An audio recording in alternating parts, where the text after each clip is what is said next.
According to the National Electrical Code, specifically Article 406.4d7, all 125-volt, single-phase, 15 and 20 ampere receptacles installed in bathrooms, kitchens, crawl spaces, laundry areas, garages, and outdoor areas must have ground fault circuit interrupter protection.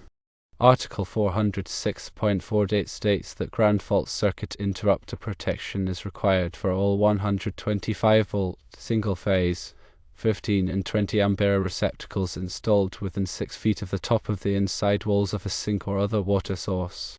The rationale behind these requirements is that bathrooms, kitchens, and laundry areas are prone to water and moisture, increasing the risk of electrical shock. Garages and outdoor areas may also be exposed to moisture, and there is a potential for using power tools or other equipment that could create a shock hazard.